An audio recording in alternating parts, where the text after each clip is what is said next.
Libra. Hello, my dear. Hello, hello, hello. Second half of May. This is from May 20 hanggang sa katapusan, mga my dear Libra.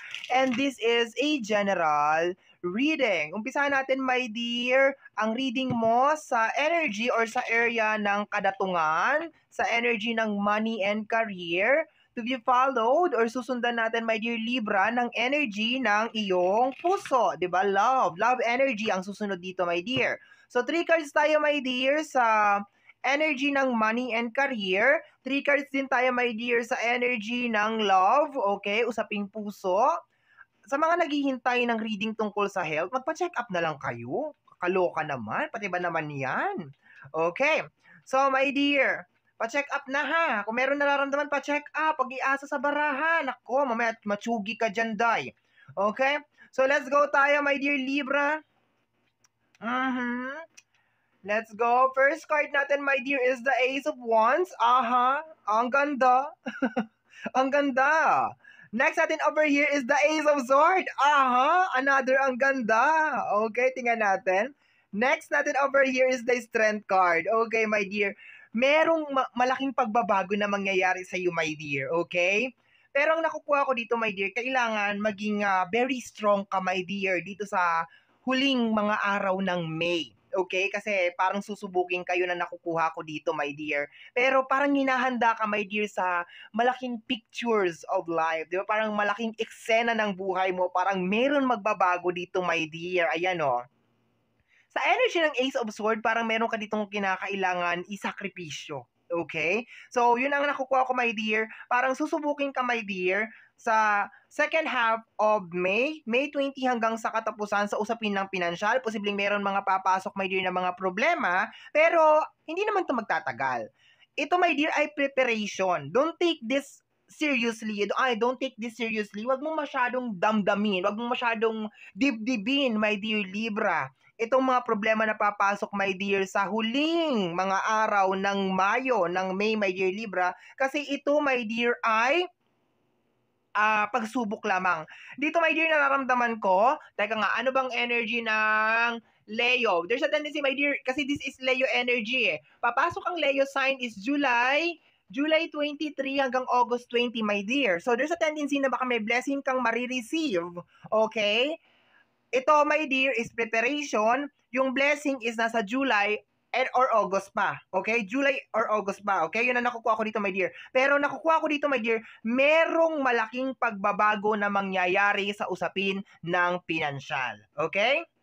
Very, very nice. Okay? Posibleng panibagong business. Dito sa Ace of Wands, panibagong pagkakakitaan. Dito, my dear, nararamdaman ko lang dito, my dear, parang kailangan mong tiisin yung mga huling araw, para ganon, yung mga huling problemang papasok. Kasi pakiramdam ko hindi na talaga ito magtatagal itong mga problema na to, my dear. Kailangan ng konting sakripisyo, in short, my dear, dito sa Ace of Sword. Okay? Pwede din change of mind, change of mindset, and kailangan, my dear, ng tibay at lakas ng loob dito, my dear. Okay? Tibay at lakas ng loob.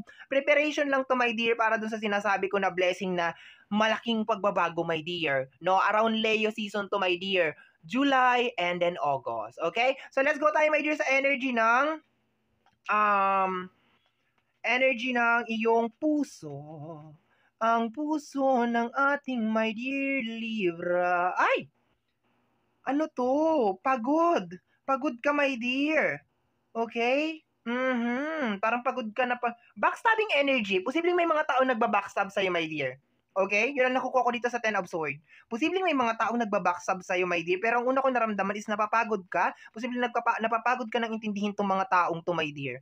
Okay? Let me see. The Eight of Pentacles. Ay, kung saan ka kumikita ng pera. Okay.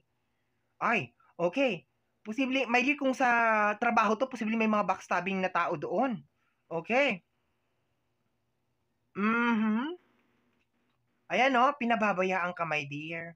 Okay. So, medyo disappointed ka, my dear, sa energy ng puso, no? Parang wala kang masyadong nakukuha dito, my dear, na support, no?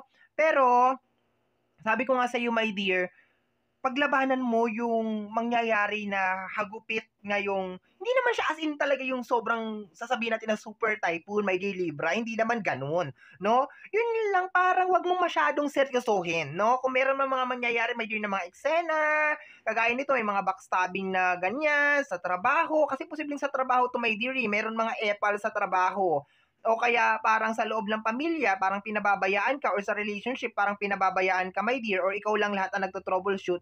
Kumbaga parang very very soon mag-e-end to, my dear, yun na nakukuha ko, my dear. Pero medyo masalimuot talaga yung energy ng puso, my dear, kasi lahat ng pagod nasa iyo. Ibig sabihin talagang todo na to, 'di ba? Talagang sinasagad mo talaga, my dear, yung iyong effort dito sa area na to dito. Pero sa usapin ng financial, my dear, meron talagang parating sa iyo. Something very very big, something na posibleng magbago talaga yung buhay mo. Pero hindi pa siya second half of May. Nararamdaman ko siya talaga, my dear, mga around July and August, no? Let's go tayo, my dear. Let me see. Additional cards na tayo, my dear. Medyo na-intriga ako sa'yo dito, my dear. Sa, dito sa iyong usapin ng puso, no? So, eto na nga, my dear. Ay, the Tower. And the Eight of Pentacles, kinonfirm niya, my dear. Oh, ito, my dear, sa relationship, hindi ito maganda.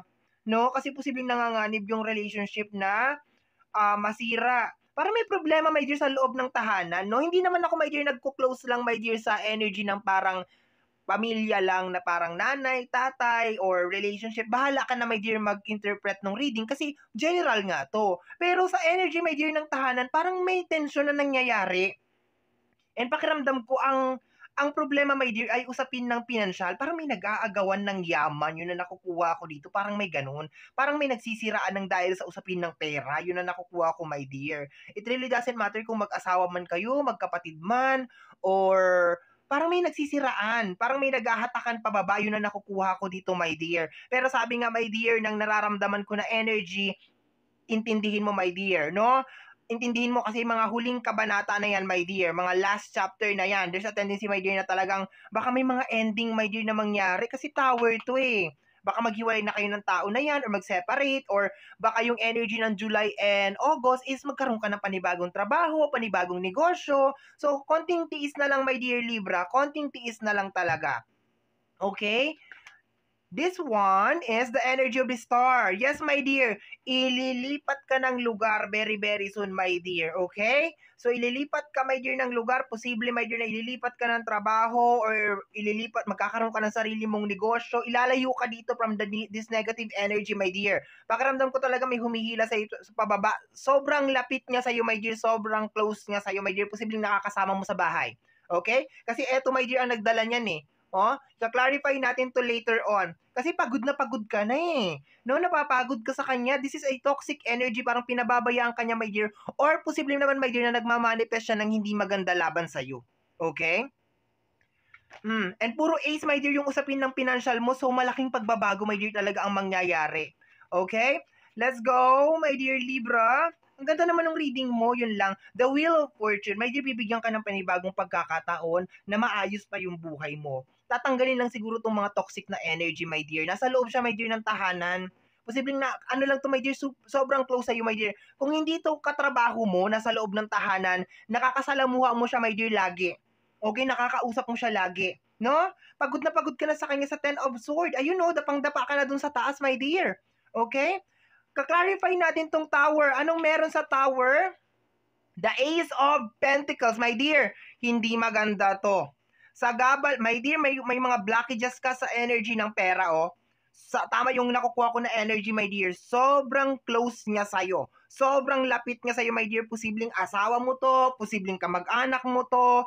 Hindi ko kinuklose yung energy ng katrabaho, pero posibleng, my dear, na nagdadasal siya ng hindi maganda para sa'yo. Okay? Ayan, no? Posibleng pinababayaan ka niya, my dear. Ayan, no? Gusto kanyang maghirap. Yun na nakukuha ko dito, my dear. Okay? Gusto kanyang gumapang. Ang bad naman ng person. Ang bad. Sobrang bad ng energy na nakukuha ko. Okay, we have here another ace. The Ace of Wands, my dear. Umuulan ng alas. Bibigyan ka ng panibagong trabaho, my dear. Don't worry, just relax. Sige, intindihin mo lang yan sitwasyon mo, unawain mo lang yan. Kakatok, my dear, mga around July or around August, ang panibagong oportunidad, my dear, para sa'yo. Bibigyan ka ng panibagong trabaho, bibigyan ka ng panibagong chance para ibangon ang sarili mo, my dear. Very, very nice. Nangingilabot ako sa card mo, my dear. No? You are surrounded with negative energy, my dear Libra. Okay? Posible, my dear, na malalaman mo rin, my dear, second half of May, kung sino tong energy na to. Okay? Kasi sinasabi nung aking energy na nakukuha galing sa yung card, my dear, na parang intindihin mo, unawain mo, wag mong ibaba yung sarili mo sa level niya. Parang ganun, my dear, na nakukuha ko. Wag mong ibaba yung sarili mo sa level niya. Kung ano man yung malalaman mo or yung confirmation or something, wag mong ibababa yung sarili mo sa level niya, my dear. Okay? Eto na, my dear, we have here the Justice card. Ayan, my dear, kapartner ng ating Distor. Ngayon pa lang, my dear Libra, kino-congratulate na kita. Kasi malaking blessing to, mga around July and August. Napakalaking blessing, okay? We have here the Page of Pentacles. Alam mo ba, my dear, pag lumalabas ang page, panibagong source of income. Okay? Normally, lumalabas ang page, panibagong business, panibagong trabaho, yan ang page. Okay? Hindi yan kagaya ng Knight na nandoon na, kilos ng kilos. Ito, my dear, parang tingnan mo, kinakapa niya yung soil. Tinitingnan niya, ano ba magandang itanim dito? Ano ba magandang i-ano dito? Diba? Ano ba magandang ilagay dito sa lupang to? Diba? Chine-check niya, my dear. So, ibig sabihin, may parating sa'yo. Ano sabi ko dito sa Wheel of Fortune? You will be giving a second chance. You will be giving a second chance na ayusin ang buhay mo. Pero aalisin muna sa ito, my dear. Kasi hindi pwede, my dear, na bibigyan ka ng second chances. Kasama mo pa rin tong energy na to. Meron akong nakukuhang energy, my dear, na hinihila ka talaga niya pababa. Okay? Dito, my dear, Chariot. Okay? Balance mo lang, my dear. Second half of May, balance mo lang, my dear. Ang Chariot, just imagine it, sasakyan, di ba? Kung saan mo dadalhin, my dear, ang sasakyan, doon kanya, kung saan mo siya imamaneho, doon kanya dadalhin. So, balansehin mo lang, my dear. Hindi pwedeng sobrang liko, hindi pwede sa left, right. You just need to balance it, my dear. Posible, my dear, na may kinalaman to sa emotion mo, my dear. Just balance your emotion. Uulitin ko, my dear Libra, huwag mong ibababa ang sarili mo sa level ng tao na to. Huwag mo tong papatulan, okay? Yun ang nakukuha ko. Bottom deck of the card, we have here the Lovers, anak ng tinapay. Oo. Talagang somebody that you really, really love. No, posibleng karelasyon mo, my dear, or hindi naman ako nagpo-focus sa relationship lang, my dear. Posibleng kapamilya mo, posibleng kadugo mo, my dear. Somebody that you really, really love, humihila sa'yo pababa. Ay, my dear, family energy, oh. Ay, my dear, nasa loob ng pamilya. Ay, my dear Libra. Ano ba yan? Okay, pero hindi ko rin kino-close ang energy ng relationship. Okay, so my dear Libra, yan ang reading mo para sa yung second half of May 2024. Somehow, my dear, kung nagustuhan mo to, especially kung napadaan ka lang, don't forget to subscribe. Pag-click lamang po notification bell para ma-update ka sa aking mga upload. And free to like, free to share, free to comment sa lahat ng ating mga videos. Once again, my name is RJ, also known as Apo J. Maraming salamat po, and until next time, bye-bye. Thank you, my dear. Take care of yourself, my dear Libra.